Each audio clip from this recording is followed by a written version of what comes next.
ഒരു സ്ഥലത്ത് എൻ്റെ അടുത്ത് ഒരാൾ പറഞ്ഞു, ഇവിടെ ഒരു സ്ത്രീയുടെ വീടുണ്ട്, ഒരു വളരെ നമ്മൾ കേട്ടിട്ട് പോലും ഇല്ലാത്തൊരു സ്ഥലം. അവിടെ അവരിങ്ങനെ വലിയ ചിത്രങ്ങളൊക്കെ അല്ല, അവിടെ നളതയ്ക്ക് മുമ്പ് അത് അംബികാപൂർ എന്ന് പറയുന്ന സ്ഥലത്താണ്, ഛത്തീസ്ഗഡിൽ.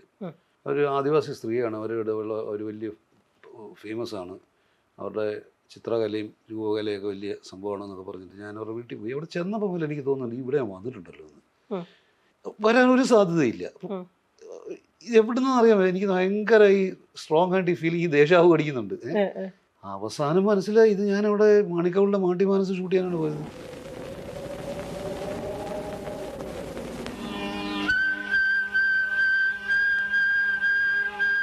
അത് അവിടെ വെച്ചല്ല മനസ്സിലായത്.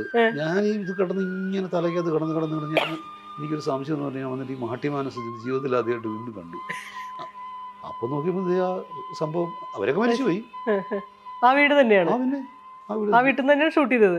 അത് ശരി. ഈ പറയുന്ന ചിത്രകാരിയാണ് ഷൂട്ട് ചെയ്തത്. സോനാബായി എന്ന അവരുടെ പേര്.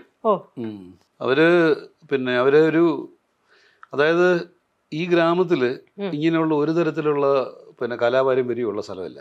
അവിടെ ഭിത്തിയിൽ പടം വരയ്ക്കുകയോ അങ്ങനെയുള്ള ഒരു പരിപാടിയുള്ള സ്ഥലമല്ല. ഇവര് ചെയ്യുന്ന ഒരു പ്രവൃത്തിയും പരമ്പരാഗതം എന്ന് അവകാശപ്പെടാവുന്ന ഒന്നും അതിനകത്തില്ല. ഇതെല്ലാം ഇവരുടെ സ്വന്തം സൃഷ്ടിയാണ്. ഇവര് അങ്ങനെ അവരുടെ ഗ്രാമത്തിന് പുറത്ത്, വീടിന് പോലും പുറത്ത് പോയിട്ടില്ലാത്തൊരു സ്ത്രീയാണ്. അപ്പൊ ഇതൊരു വലിയ അതിശയമായിട്ടാണ് ഈ വെസ്റ്റേൺ ലോകം കണ്ടത്. ഇവരുടെ 3-4 മാസത്തെ എക്സിബിഷനൊക്കെ ന്യൂയോർക്കിലും പാരീസിലും ഒക്കെ നടത്തിയിട്ടുണ്ട്.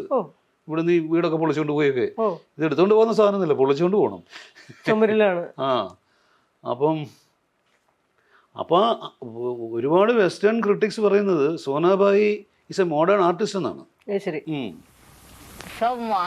सबे बनाए होते हैं, सब हरे के कसा है, सब जानवर मन। अच्छा कौन सा लगता है? तो बकरो लगाता है, गाय लगाता है, भैंस भी है, चिड़िया भी है. ഇപ്പം അവരെ ഇമിറ്റേറ്റ് ചെയ്തിട്ട് അവിടെ ഈ ആ ഗ്രാമത്തിൽ അവിടുത്തെ സ്ത്രീകൾ ഇങ്ങനത്തെ പടങ്ങൾ വരയ്ക്കാനും തുടങ്ങിയിട്ടുണ്ട്.